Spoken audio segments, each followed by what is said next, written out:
I was reading a book yesterday about a woman who was very, very unhappy because her husband never gave her any indication that he loved her and supported her because he was always watching television. And you ask the husband, he said, sure, I love her. I think she's the most important person in the world. Well, then why don't you spend time with her? Well, I do. I'm in the house all the time. I come home after work every night. Well, no, that's not how women measure love. So the most important thing in your relationships with your spouse and with your children is FaceTime.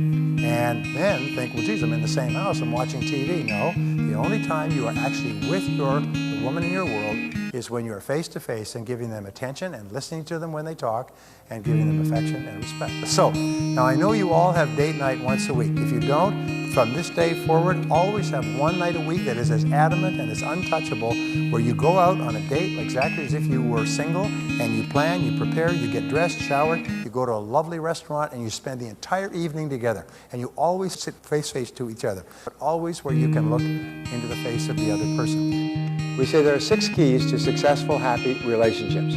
Number 1 is that similarities attract. And what does this mean? It means because of the law of attraction, we're attracted to people who are similar to ourselves in certain specific ways.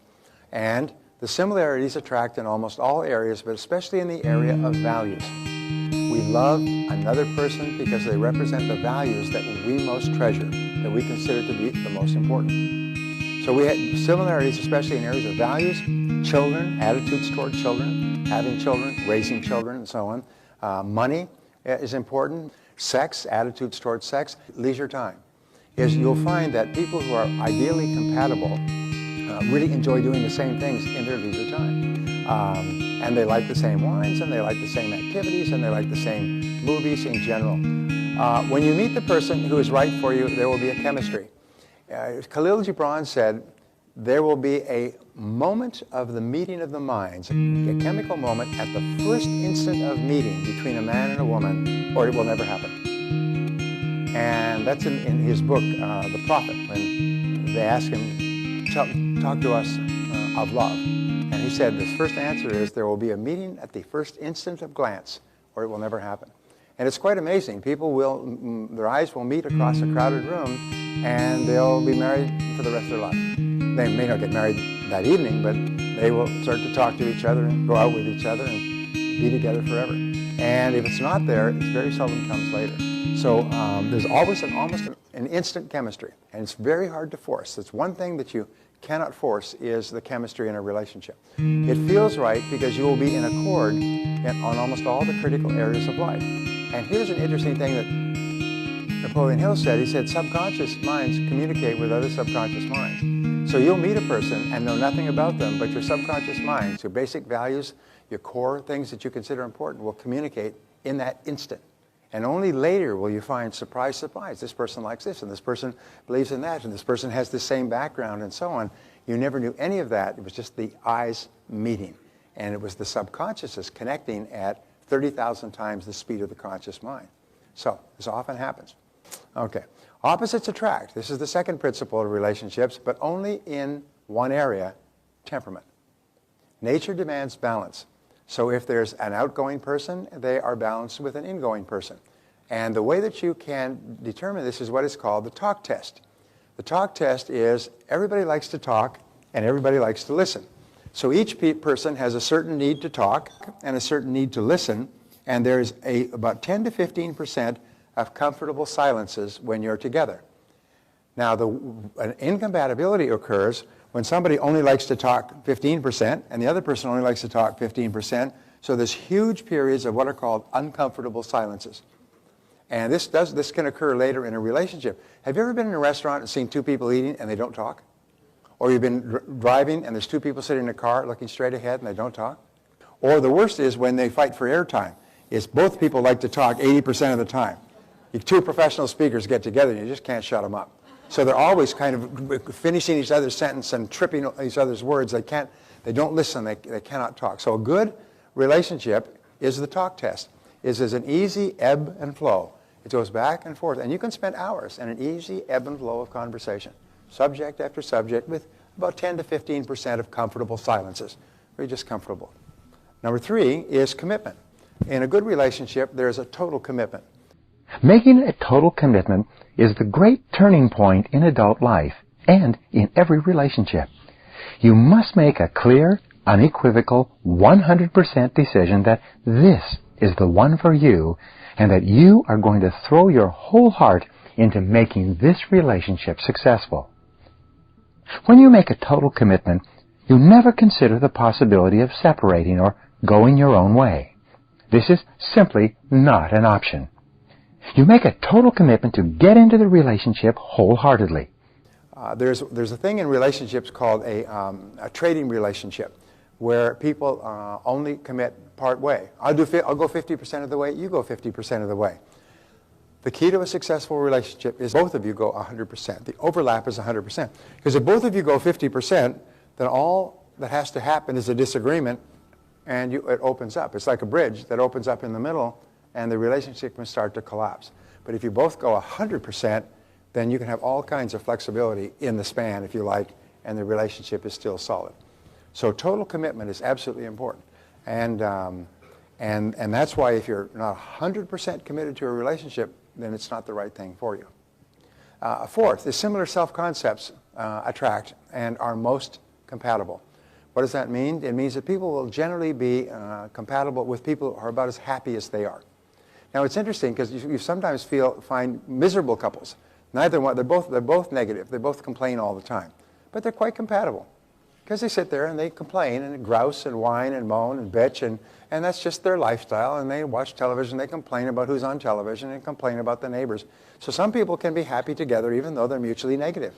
But you will always be most compatible with a person who's about as happy as you are. If you ever try to get involved with a person who's not as happy as you, you're in for a lot of conflict and a lot of problems. Just accept that if a person is not happy, you're not going to make them happy.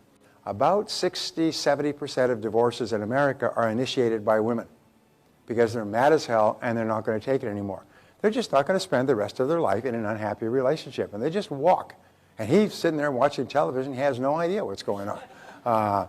But they make a decision. He is not going to change. He's quite content being the person that he is, and I'm out of here. It takes a lot of courage to do it. The rule is that if a happy person marries an unhappy person, the unhappy person will drag the happy person down. The happy person will not bring the unhappy person up. It just ain't going to happen. Fifth characteristic is liking. And liking is actually more important than being in love, liking and respect. Because being in love can come and go. You can have arguments, you can have fights, you can be really furiously angry and so on. So love can come and go, but as long as the liking and respect is there, the love will come back. What is the opposite of love? The opposite of love is not hate, it's indifference. It's just not caring. This is when it's over. I mean, you can hate a person temporarily. As the very fact that you can hate a person means that you feel very strong emotions toward that person. But indifference is where the flame has gone out. The fire is cold. It's gone. You just don't care. And when you reach indifference, it's virtually impossible to save a relationship. When you reach indifference, basically you're just sharing the same roof, sharing the same living quarters. Now, communications is another critical factor in relationships. Good communications require time. And remember, we'll talk about this in a minute, but I cannot emphasize it. The way that you grow the value of a relationship is by investing more time in that relationship. There's no other way to do it than by putting more of your own self into the relationship. We say the key to a great relationship is how much time you spend head to head, knee to knee, face to face, heart to heart. That's the key. A good relationship is characterized by open and honest communication between the two people. Refuse to hold anything back. Refuse to gunny-sack or to repress your natural spontaneity. If you have a concern, a problem, a question, or anything else, be open and honest and clear about it with the other person. In any relationship, because the two people are different in so many ways, there will always be misunderstandings and miscommunications. Your job, however, is to clear these up the way you would clear the kitchen after every meal on an ongoing basis. Never let them accumulate and build up. One key to open and honest communications is for you to never expect the other person to read your mind. It's just not fair to expect him or her to just know what it is you are thinking and feeling. this is simply not possible for other people, especially since your thinking and feeling is changing with every new event or stimulus in your environment. Be sure to tell the other person what you expect and what you're concerned about. Now, no one knows but you exactly what your needs and concerns really are. And sometimes you don't even know yourself until you actually express yourself to another person and put your thoughts and feelings into words. Ask for what you want physically and sexually as well. Each person is usually eager to please the other person in a relationship and will almost immediately respond to any request that you make. But you are responsible for making the requests in the first place. Never keep the other person guessing or wondering about what is really going on in your mind. This can lead to all kinds of misunderstandings. When you communicate, pick your timing carefully. So a car trip, I've mentioned, is an opportunity for uninterrupted conversation with your spouse over an extended period of time. A car trip, Barbara and I will sometimes drive to Palm Springs to take a 2 or 3 day weekend. And we will never play anything on the radio, never play a CD. We'll just use that time because, as I mentioned before, the car becomes a cocoon and it fills with conversation. And amazing things come out, and you get to talk about all kinds of things. And the longer you're in that car, the more things come out. I've had friends who are couples, two, husband and wife, and they took a car trip on vacation. By the time they got there, they never wanted to see each other again because the car brings out, and it's quite amazing. It's almost like a drug. It's like a truth serum. It brings out what is really in the other person when you drive in a car for a long time. Men are direct, women are indirect. And this is very important to understand. Men and women are very, very different in their personalities and temperaments. One of the problems that women have is women can sense things and communicate with women and know what's going on with women without even really asking them, and they assume that men have the same ability and they're just not trying. And the fact is that men are not. When a man and woman are sitting in front of a television, 80% of a woman's brain is fully functioning. She's thinking about the television, she's thinking about him, she's thinking about life, she's thinking about a relationship. He's just sitting and watching TV. Dumbest thing you can say to a man, what are you thinking about? He goes, huh? Oh, I was just thinking how beautiful you are. And here's the worst question. Tell me what you're really feeling. Men are like fence posts. They don't feel anything. They're just sitting there. But they want to give you an answer, so they scramble around in their mind like a person running around opening drawers looking for something, trying to give you an answer that will make you happy. Well, I was just feeling about how much I love you. Oh, that's good. I mean, that's what she wanted. Now can I go back to the television, please? So you have to understand, men and women are different. Men are direct. They say things directly, and women are indirect. Men are not mind readers, and many women are. Women are often mind readers. Women can pick things up. You know, a man can call home, and she'll answer the phone, and he'll say, hi, and she'll say, what's wrong? She could pick up what's wrong. It's your boss. What did he say? And she can pick up that there's a problem in his life from a hi or a hello, from a single word. He can walk in looking cheerful as everything else. She'll say, what's the matter? What's wrong? What happened? Well, what do you mean what happened? Come on, tell me. How do you know this stuff? Women are human lie detectors. You can't lie to a woman.